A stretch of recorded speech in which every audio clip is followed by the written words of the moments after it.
जम्मू कश्मीर में सलामती दस्तों को बड़ी कामयाबी। पुलवामा में हुए तसादुम में हिजबुल मुजाहिदीन का दहशतगर्द रियाज नाइकू हलाक, एक दीगर दहशतगर्द भी मारा गया।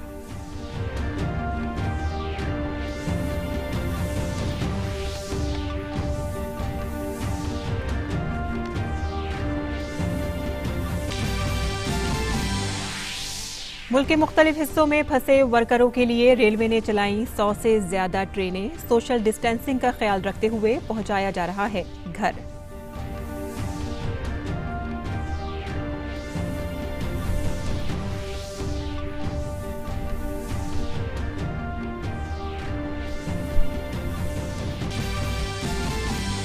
बैरूनी मुमालिक में फंसे 15,000 से ज्यादा भारतीयों को समंदरी और हवाई रास्ते से निकालने के लिए सबसे बड़ी मुहिम।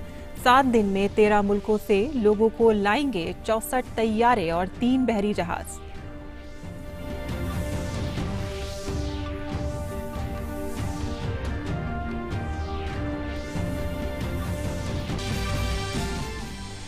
पाँच मई तक प्रधानमंत्री गरीब कल्याण योजना के तहत दी गई तकरीबन 35,000 करोड़ रुपए की माली मदद। अब तक 39 करोड़ गरीब लोगों को हुआ फायदा।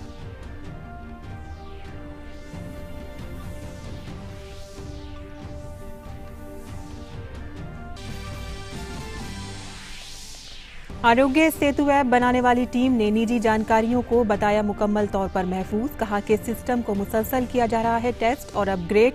फीचर फोन में भी आरोग्य सेतु IVRS खिदमात शुरू।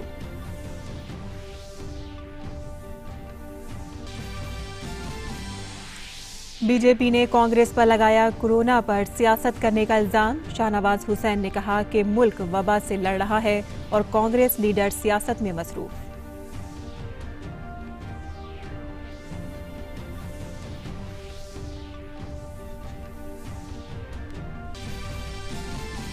मुल्क में कोविड-19 के कुल एक्टिव मामलात की तादाद 33,514।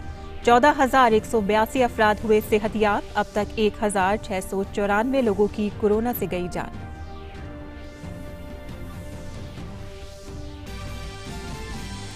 और दुनिया भर में कोरोना से 36 लाख लोग मुतासिर। 2,51,000 से ज्यादा अफराद की गई जान। अमेरिका में अब तक 11,80,000 से ज्यादा मुतासिर, 69,000 की मौत।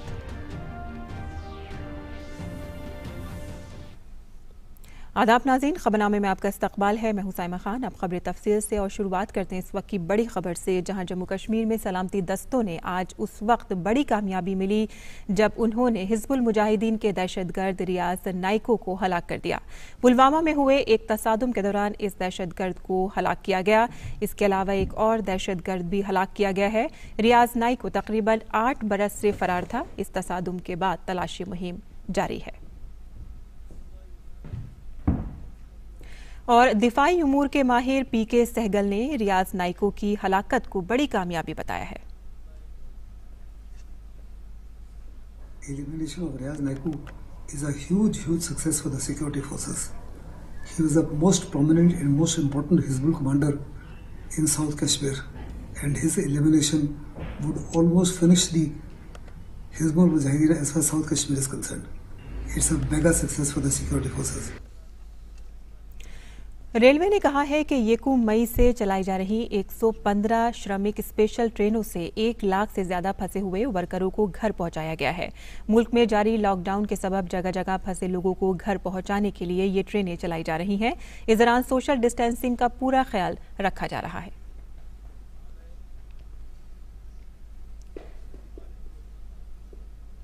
वहीं उत्तर प्रदेश हुकूमत ने दूसरी रियासतों के मजदूरों को उनके घर पहुंचाने के लिए वसी इंतजाम किए हैं। इस बारे में जानकारी दे रहे हैं लखनऊ के हमारे नुमाइंदे।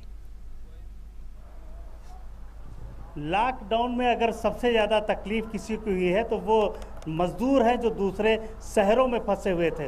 उत्तर प्रदेश सरकार ने उन शहरों से, उन प्रदेश के सरकारों से ये निवेदन किया कि वहाँ से रेलगाड़ियों के थ्रू उनको भेजा जाए। और यहाँ आप देख रहे हैं कि बसें लगाकर उनको ज़िले पर भेजने की व्यवस्था की गई है। यहाँ राजस्व विभाग के अधिकारी लगे हैं, लेखपाल लगे हैं, पुलिस के लोग लगे हैं, रोडवेज के कंडक्टर, ड्राइवर और अधिकारी लगे हैं। 50 से ज़्यादा बसें लगी हैं और ये अभी बड़ोदरा से ट्रेन आई है, तीसरी ट्रेन है।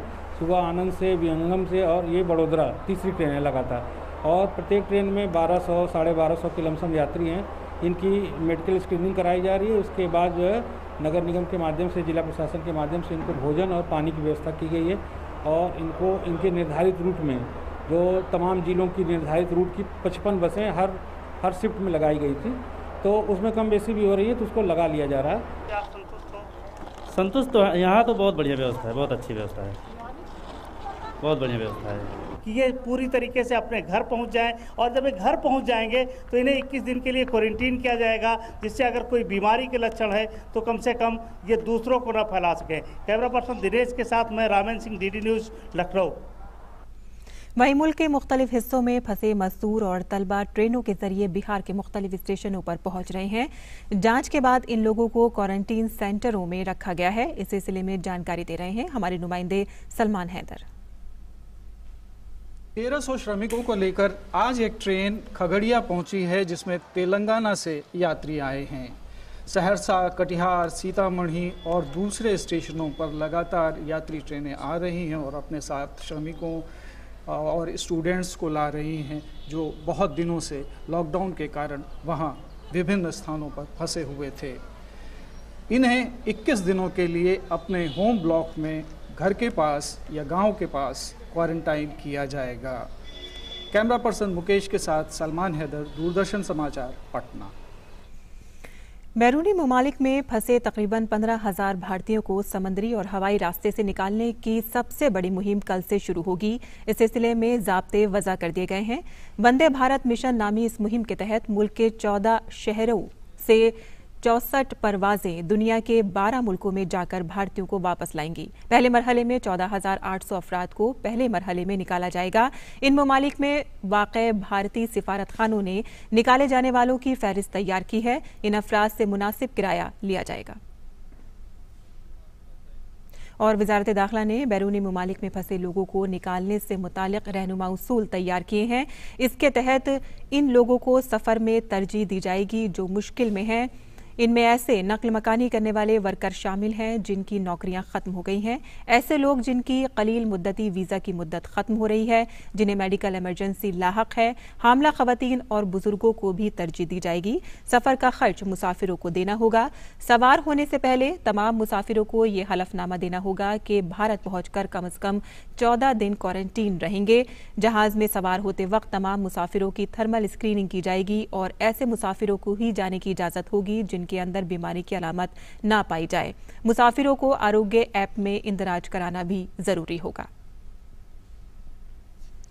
आपको बता दें कि भारतीय शहरियों को निकालने की मुहिम के तहत वजारत दाखिला ने कुछ रहनुमा हिदायत वज़ा की हैं।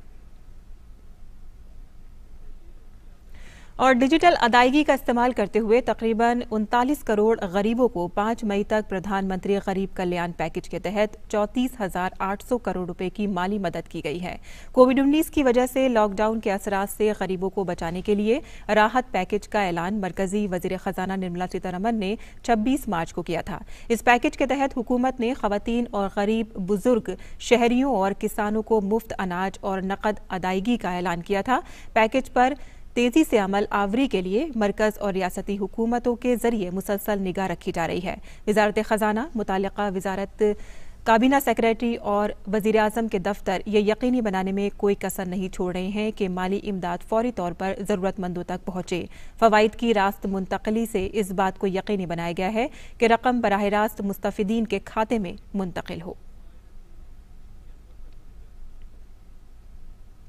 और मुल्क में कोरोना के एक्टिव मामलात की तादाद 33,514 हो गई है। अब तक 14,182 मरीज मुकम्मल तौर पर सेहतयाब हो चुके हैं। इस वायरस के नतीजे में 1,694 लोगों की मौत हो चुकी है और हुकूमत की कोशिश है कि लॉकडाउन की मदद से कोरोना पर काबू पाया जा सके। हुकूमत लोगों से अब मुसलसल अपील कर रही है कि वो अपने घरों में ही महदूद रहें और लॉकडाउन की हिदायत पर अमल करें।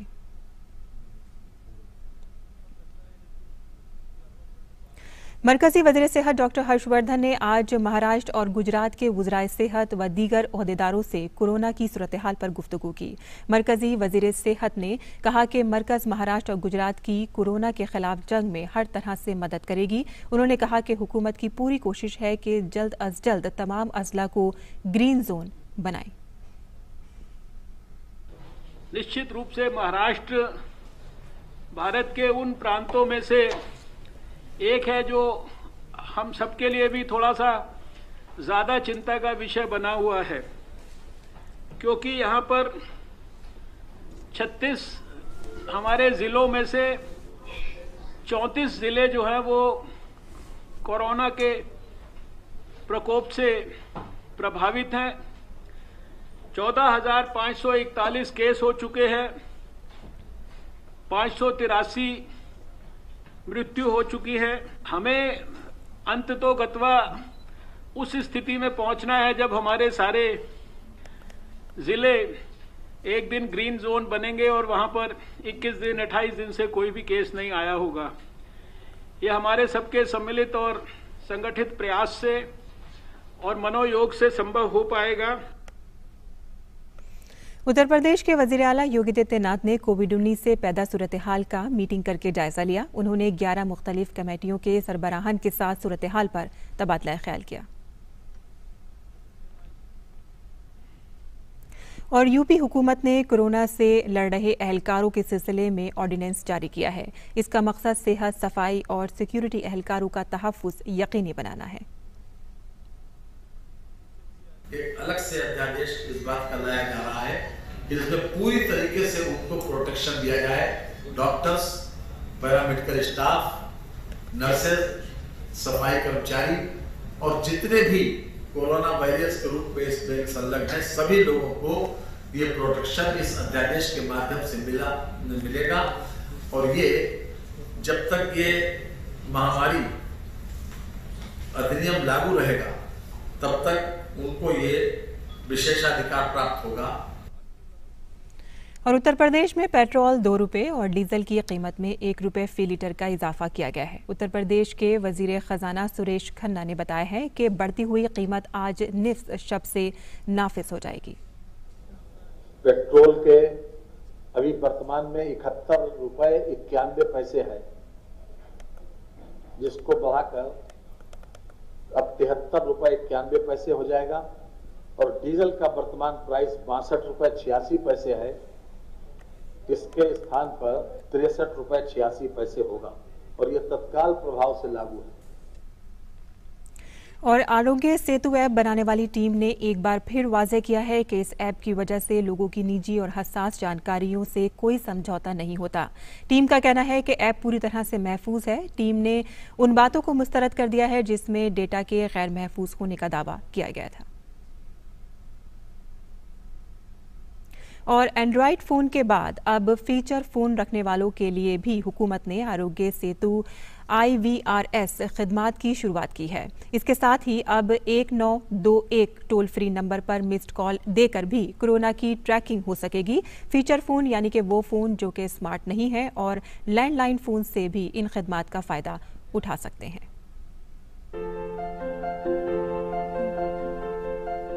देश के हर नागरिक को आरोग्य सेतु से जोड़ने के लिए मोदी सरकार ने एक खास पहल की है। देश के सभी फीचर फोन और लैंडलाइन यूजर्स को कोरोना संक्रमण से बचाने के लिए आरोग्य सेतु IVRS प्लेटफॉर्म की शुरुआत कर दी गई है।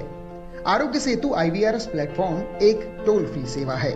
देश भर के लैंडलाइन और फीचर फोन उपयोगकर्ताओं को 1921 अर्थात 1921 पर मिस्ड कॉल करनी होगी। मिस्ड कॉल करते ही ये प्लेटफॉर्म कॉल बैक करके सेल्फ असेसमेंट के तौर पर नागरिकों से सवाल पूछेगा। इन सवालों के जवाबों के आधार पर प्लेटफॉर्म डेटा को प्रोसेस करता है और रियल टाइम में उत्तर देते हुए मिस्ड कॉल करने वाले को SMS भेजकर उसके स्वास्थ्य की जानकारी प्रदान करता है। आरोग्य सेतु IVRS प्लेटफॉर्म की सेवा देश की 11 भाषाओं में उपलब्ध है। मिस्ड कॉल करने वाले को उसी की भाषा में SMS भेजा जाता है। आरोग्य सेतु IVRS प्लेटफॉर्म सेवा से देश के सभी फीचर फोन और लैंडलाइन उपयोगकर्ताओं को कोरोना संक्रमण से सुरक्षित किया जा सकेगा।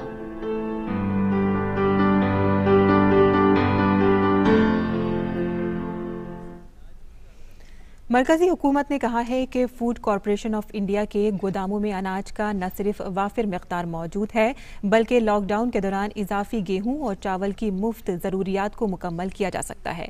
इस वक्त FCI के पास 276 लाख टन चावल और 353 लाख टन गेहूं का जखीरा मौजूद है। हुकूमत के मुताबिक मजमूई तौर पर 630 लाख टन ग़िज़ाई जखीरा है। प्रधानमंत्री गरीब कल्याण योजना के तहत मरकज 80 करोड़ कार्ड रखने वालों को 3 माह तक 5 किलो मुफ्त अनाज मुहैया करा रही है। इसके अलावा फी कुनबा 1 किलो दाल की सप्लाई भी की जा रही है। हुकूमत के मुताबिक लॉकडाउन के बाद से 2483 रेल ट्रैक के तवस्सुस से तकरीबन 69,52,000 टन ग़िज़ा की मुंतकली की गई है।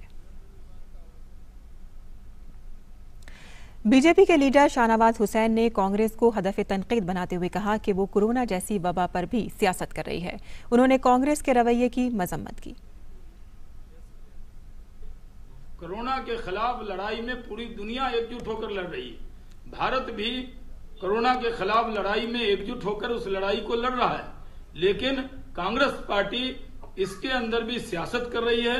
राहुल जी, सोनिया जी और मनमोहन सिंह जी रोज एक नया सवाल खड़ा कर देते हैं और जिस तरह का सवाल खड़ा करते हैं उन सब सवालों का जवाब पहले से दिया जा चुका है। इसलिए कांग्रेस से अनुरोध है कि कम से कम सियासत कोरोना के मुद्दे पर न करें, क्योंकि 135 करोड़ हिंदुस्तानी को कोरोना से बचाने के लिए एक बड़ी लड़ाई प्रधानमंत्री नरेंद्र मोदी जी के नेतृत्व में सारे मुख्यमंत्री को विश्वास में लेकर लड़ी जा रही है और इस लड़ाई को कमजोर करने का अधिकार कांग्रेस को नहीं है। और PIB ने व्हाट्सएप पर फैलाई जा रही उस अफवाह को मुस्तरद कर दिया है कि लॉकडाउन के 17 मई तक बढ़ने की वजह से मोबाइल कंपनियों ने तमाम सारिफीन को मुफ्त इंटरनेट डेटा देने का ऐलान किया है। PIB फैक्ट चेक ने ट्विटर करके वाजे किया है कि यह दावा बिल्कुल गलत है। मवासलात के महकमे ने ऐसा कोई ऐलान नहीं किया है। और लॉकडाउन के दरमियान मुख्तलिफ तंजीमें आगे आ रही हैं और लोगों को सूरत हाल से निमटने में मदद कर रही हैं। ऐसे में त्रिवेंद्रम कॉरपोरेशन एम्प्लॉइज फेडरेशन ने भी लॉकडाउन के दौरान लोगों के दरमियान सब्जी की खेती को फरोग देने के लिए तकरीबन 25,000 ग्रो बैग तकसीम किए हैं।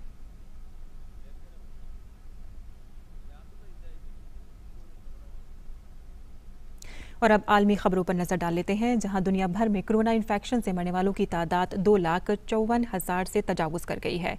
इस वक्त कोरोना इन्फेक्शन से 36 लाख लोग मुतासिर हैं। अमेरिका में इन्फेक्शन से मरने वालों की तादाद सबसे ज्यादा यानी कि 70,000 से ज्यादा हो गई है। इसके बाद ब्रितानिया है, जहां 29,000 से ज्यादा लोगों की मौत हुई है, जबकि इटली में 29,315, स्पेन में 25,613 और फ्रांस में 25,540 लोगों की इन्फेक्शन से मौत हो चुकी है।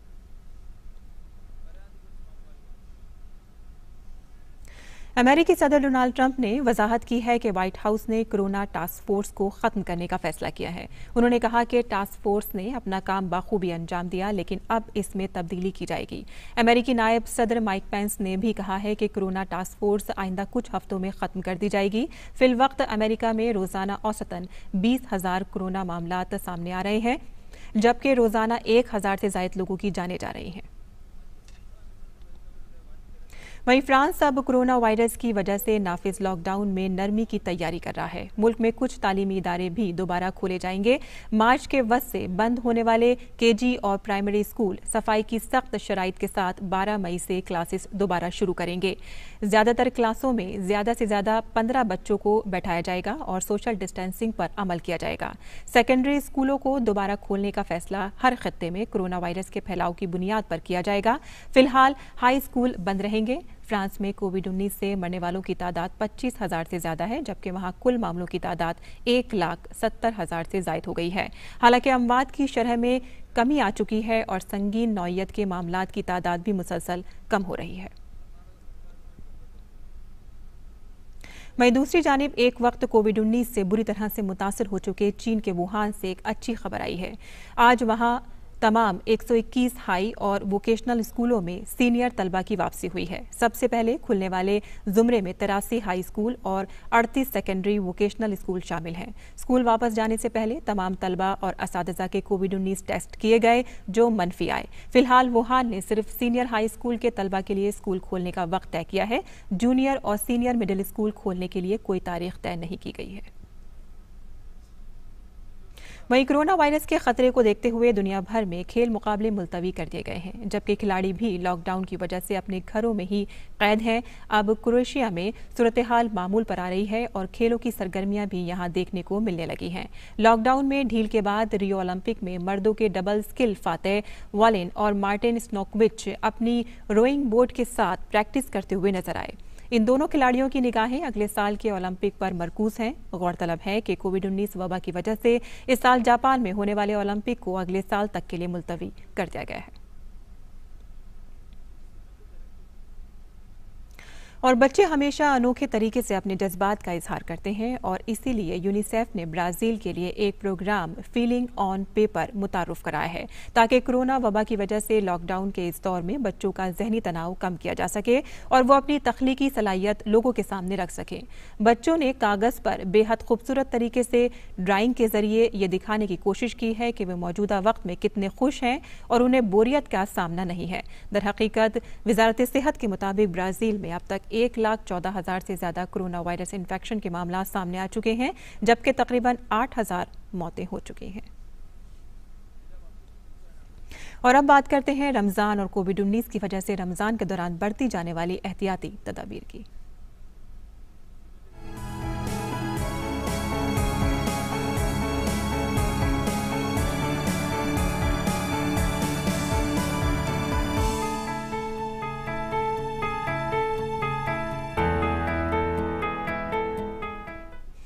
आज रमज़ान का 12वां रोज़ा है। रमज़ान के ये मुबारक रोज़े इबादत के लिहाज से अजर व सवाब के हामिल तो हैं ही, वहीं इनसे बहुत से दुनियावी फ़वाइद भी हासिल होते हैं।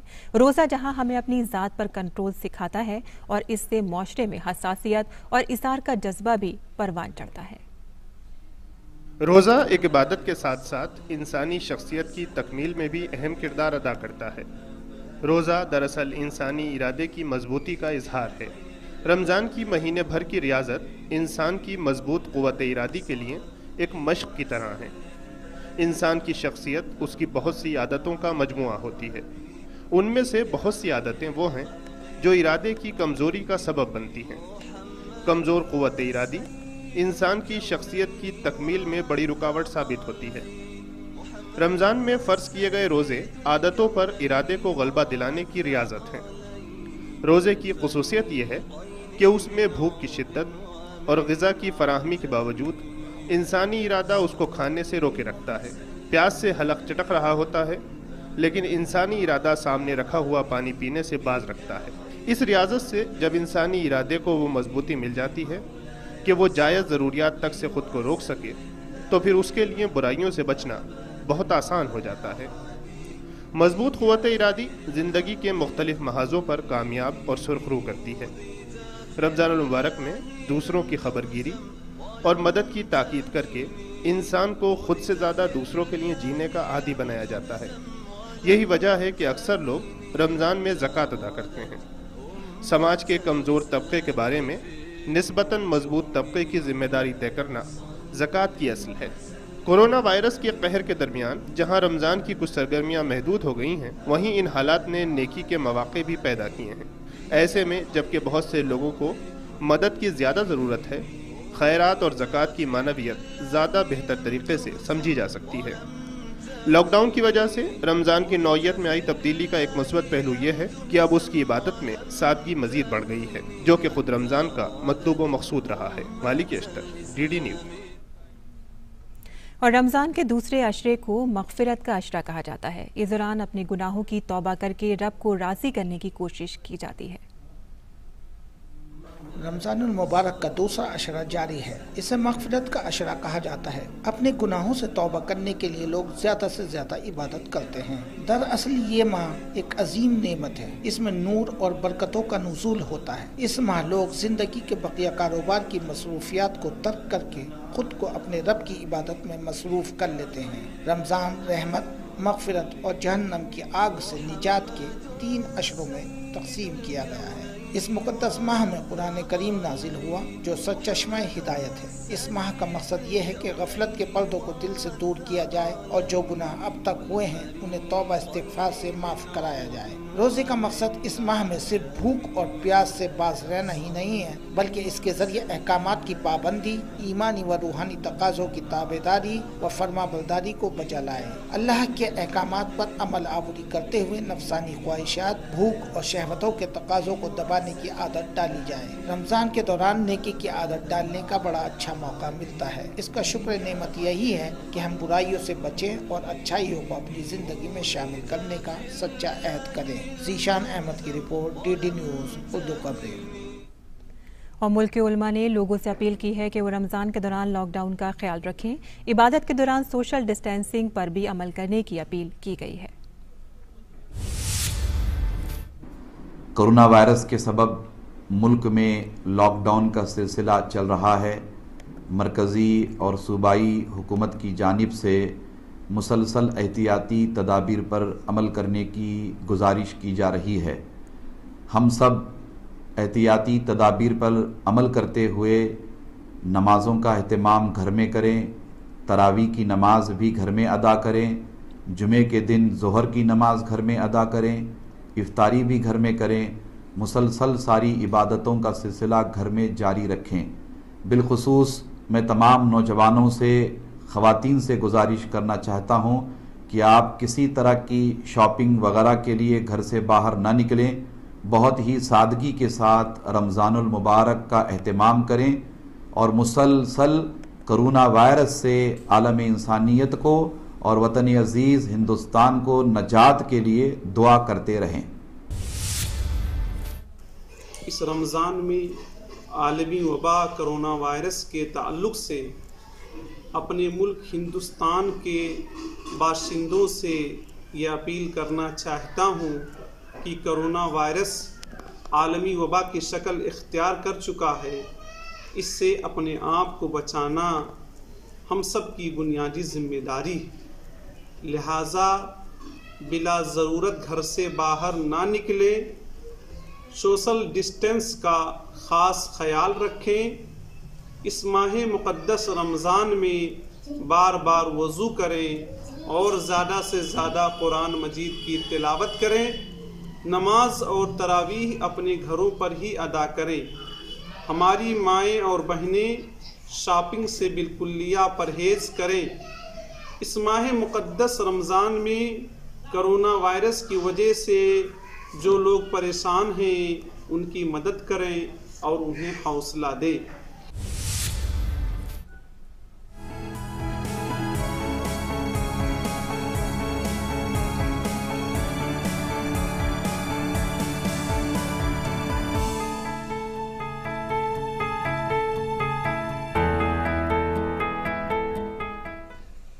तो नाज़रीन, हमारे उलमा बार बार ये अपील कर रहे हैं कि घरों में रहकर ही इबादत करें और अपने रोज़े नमाज जो भी हैं वो घरों में ही करें।